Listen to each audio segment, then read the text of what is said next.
que es súper importante es entender si nuestro café es uno que consume más dióxido de carbono en la fotosíntesis o más bien emite mucho, ¿verdad?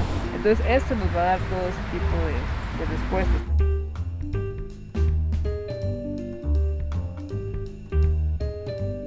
Me acompañan dos especialistas de la Universidad de Costa Rica. De rojo, la doctora Cristina Chinchilla Soto. De verde, Mayela Monge Muñoz, egresada de agronomía ya, y que está cooperando en los procesos de evaluación en Finca La Isla sobre captura de CO2. Cristina, egresada de la UCR, trabajando en la UCR, viaja fuera del país a formarse como doctora. Cuénteme un poquito de esto. Sí, bueno, yo tengo casi 20 años de trabajar en la UCR, específicamente en el Centro de Investigación en Contaminación Ambiental.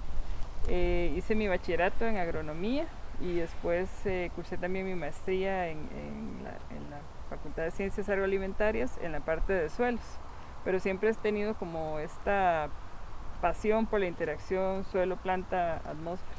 Entonces después tuve la oportunidad de irme a sacar un doctorado a la Universidad de Edimburgo en ecología y cambio climático, y ahí exploré mucho más, digamos, esta conexión suelo-planta, ¿verdad? Flujos, agua, dióxido de carbono. Entonces, y después, bueno, después de 4 años regresé, me incorporé como investigadora al SICA y aquí estoy. Cuando estudiaste para efectos del doctorado, ¿cómo estaba el tema de cambio climático? ¿Cómo se veía en Costa Rica y cómo se interpretaba a nivel europeo? Es interesante porque yo diría que estaba todavía comenzando. Yo recuerdo, digamos, antes de irme a estudiar, haber ido, qué sé yo, a las primeras capacitaciones sobre las normas que tenían que ver con huella de carbono. Se empezaba a hablar todavía de mitigación mucho más que adaptación. Por ejemplo, era donde todavía tal vez creíamos que si hacíamos cosas podíamos, ¿verdad?, mitigar las emisiones y no teníamos que adaptarnos.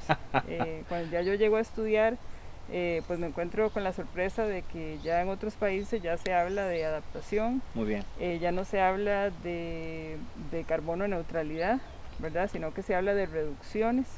O sea, como que la lógica en otros países es la neutralidad es bien difícil, entonces reduzcamos. Mejor reduzco. 10, 20%, ¿verdad? Entonces para mí eso fue como abrirme los ojos.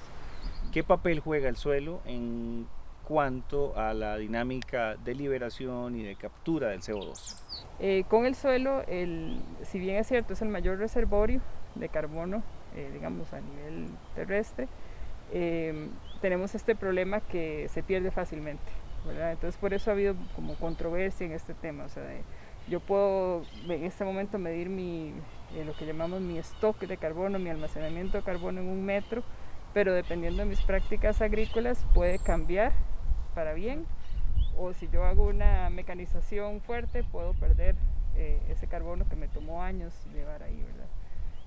Entonces entender todos esos procesos es sumamente importante, sobre todo porque también carbono, entendido como materia orgánica, impacta, por ejemplo, la retención de agua en el suelo.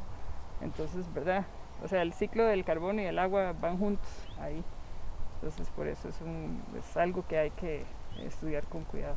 Mayela, ¿cómo me doy cuenta que estoy en presencia de un suelo saludable? ¿Y cómo impacta esto la dinámica productiva? Podemos usar indicadores, ya sean indicadores físicos, químicos, biológicos. En algunos casos, a simple vista, usted puede ver que tenía un terreno pues muy bien drenado y de pronto ya ahora hay compactación, ¿verdad? Hay encharcamiento. Ya podemos también tener indicadores más medibles o tangibles, ¿verdad? Por ejemplo, cambios en el pH, en la conductividad eléctrica, en la parte microbiológica, ¿verdad?, la presencia de microorganismos. Podemos medir la respiración de CO2, muy importante acá, entonces para ver si hay, por ejemplo, flujos, ¿verdad?, movimiento de microorganismos, descomposición de materia orgánica. Yo les voy a agradecer que me expliquen qué es lo que están haciendo y específicamente qué es lo que están midiendo en esta finca, qué herramientas están utilizando para ir comprendiendo pues, el objeto del estudio. Bueno, en esta finca lo que estamos haciendo es un estudio a largo plazo en el marco de un proyecto que se llama un proyecto de grupos, ¿verdad?, de la Universidad de Costa Rica. Entonces tenemos colegas de 3 unidades diferentes, de la Estación Experimental Fabio Valdid, del SICA y del CIGEFI y la Escuela de Física, que es el Centro de Investigaciones Geofísicas de la UCR. Es un estudio a diferentes escalas y, por decirlo así, nosotros nos encargamos de la escala suelo, ¿verdad? Entonces lo que tenemos es como un mapeo, por decirlo así, de cuál es el flujo de dióxido de carbono que sale del suelo, ¿verdad? Y este flujo es lo que llamamos respiración del suelo. Es una combinación de varias fuentes que producen dióxido de carbono, que serían las raíces, ¿verdad?, en su actividad, todo el material en descomposición y toda la actividad de los microorganismos, ¿verdad? Y estos flujos van a estar muy afectados por el contenido de agua del suelo también, porque obviamente la humedad del suelo va a hacer que los microorganismos se activen o entren en dormancia, también la temperatura, por ejemplo. Entonces nosotros mapeamos también cómo varía la humedad del suelo en esta gran parcela experimental de 3 hectáreas, y eso es básicamente lo que hemos venido haciendo desde hace casi un año. ¿Cuánto tiempo necesitan para tener una información no concluyente, sino mucho más profunda? Y la pregunta incómoda, ¿estos ejercicios de investigación son económicos, son caros? ¿Cómo lo voy a usar posteriormente? Son 3 preguntas. Bueno, actualmente tenemos un año de datos y este es un proyecto que fue financiado por la universidad para 3 años, que en realidad se considera muy corto el plazo, ¿verdad?, para lo que queremos ver, porque justamente, digamos, el experimento en el que estamos trabajando es ver cómo el cambio en el manejo del cafetal impacta todo el ciclo, digamos, de carbono y eficiencia en el uso del agua y todo esto. Maravilloso. ¿Verdad? Entonces tenemos un café al full exposición, sol, y uno a la sombra. Y como bien me lo comentaba Mayela, el café además es un cultivo perenne, ¿verdad? Entonces usted quiere ver un año el de alta productividad, un año de baja productividad, el año de la poda, el de la recuperación, el que le cayó la roya, el que no, ¿verdad? O sea, usted quisiera capturar todo esto más la variabilidad climática. Entonces, idealmente, o sea, estudios como estos que se han hecho en otros países o en otras zonas del país, que usted puede tener 10 años de datos, es una maravilla porque le permitiría entender cómo el cultivo va reaccionando y además ya eso sí le permite predecir pues ya con modelos y otras cosas, claro, qué pasaría en escenarios futuros, ¿verdad? Entonces, bueno, después de los 3 años, lo que nos queda como investigadores, antes de que se acabe el periodo, es empezar a ver de dónde se consigue financiamiento adicional para continuar. Para poder continuar generando esa información. Esto es lo que está haciendo las mediciones, se conecta con este laboratorio portátil y lo estás viendo acá. Y acá programamos los tiempos de purga, pospurga, cuánto tiempo se va a medir y vamos viendo cómo aumenta el flujo de CO2. ¿Qué condiciones potencian la liberación de CO2? Bueno, la humedad, como hablábamos antes, ¿verdad? O sea, que el suelo es probable que hoy que el suelo está tan seco que no veamos un flujo muy alto, ¿verdad? Pero un suelo húmedo hace más liberación, hace más intercambio. Hay más actividad, ¿verdad? También. Entonces, la hora del día tiene un impacto directo. Pues sí, la actividad, o sea, hay una conexión, ¿verdad?, entre la respiración de la raíz y la actividad fotosintética de la planta. Entonces, eso tiene un retardo que llaman, ¿verdad? Entonces, si yo hoy tuve mucha fotosíntesis, es probable que el flujo por la raíz me venga unas horas después, ¿verdad? Una cosa así. Y si lo comparo en una condición de sombra y exposición, eso es otra historia también, porque generalmente se espera que en sombra, ¿verdad?, la tasa fotosintética del café sea un poco más baja. Y entonces el intercambio gaseoso sea menor. Entonces nosotros obviamente una de las cosas que estamos esperando es poder ya sentarnos a ver los 2 sets de datos juntos y entender, ¿verdad? O hacer mediciones, por ejemplo, qué sé yo, 24 horas seguidas para entender esas pequeñas cosas, ¿verdad? Entonces hay como ciertas preguntas que uno puede irse planteando en el camino y respondiendo con eso. Mayela, necesito que me hables del diseño en los 2 espacios que estamos evaluando, bajo sombra y totalmente expuesto al sol. ¿Cuántos sensores tienen? Bueno, el área experimental son aproximadamente 3 hectáreas. tanto en el lote de sol como en el lote de sombra. Tenemos 20 anillos de PVC, que es donde se colocan las cámaras para medir los flujos de CO2.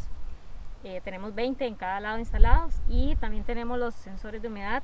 Tenemos 4 pares de sensores que se instalan a diferentes profundidades. Tenemos a 40, 60, 80 y 1 metro de profundidad en cada una de las estaciones. Bueno, también tenemos aquí la parte del Ecovariance, ¿verdad? Para medir los flujos de CO2, lluvias, vientos, tenemos en esta, y en el otro también tenemos una estación meteorológica. Pues es bastante trabajo, ¿verdad? Lograr en un día muestrear los dos lotes es bastante mano de obra. Se hace normalmente un muestreo en un día, capturan toda la información, toman toda la información de cada uno de los puntos, de los 40 puntos, entonces. Sí. ¿Cuánto nos falta por entender? Wow, esa es una buena pregunta. Creo que pues todavía nos falta mucho, ¿verdad? Para nosotros este primer año nos ha generado más preguntas que respuestas, ¿verdad? Entonces, como vimos ahora en esta breve, ¿verdad?, demostración, ya hablamos de cómo varía rápidamente el agua en el suelo, cómo nos va a llevar esto, digamos, a afectar los flujos. Entonces inclusive uno dice, bueno, ojalá pudiéramos tener más frecuencia de estos flujos. Todavía no hemos llegado a entender, estas mediciones pueden ser utilizadas también para ya ser incorporadas en el global digamos, de todo el balance del sitio. Entonces ese es un proceso que tenemos que hacer. Y adicionalmente, además, acá se están realizando como parte del proyecto, ¿verdad?, que es un proyecto más grande, se están realizando mediciones de fotosíntesis a nivel de la hoja, de cuánta agua conduce una planta, cómo se estresa la planta, o sea, un montón de cosas más que puestas todas juntas, bueno, es una historia maravillosa, ¿verdad? Mayela, ¿consumís café? Mucho. ¿Y cuál es tu método favorito? Me gusta natural. Ah. Me gusta mucho natural, o un honey en prensa. Ay, ay, ay. ¿Y la doctora? A mí lo que más me gusta es que me inviten a un café, ¿verdad? Pero no, yo hago el café en el coffee maker y me lo tomo. Pero sí, consumo mucho café. Nos vemos luego. Muchas gracias. Vaya súper bien. Nos despedimos desde Finca La Hilda, que se ha convertido en los últimos años en un centro de investigación, en un laboratorio vivo, en donde podemos observar el binomio que es sumamente necesario entre la academia y la empresa privada. Espero que disfruten de la información que se está generando en Foro al Grano. No olviden suscribirse de inmediato a Foro al Grano, canal de YouTube.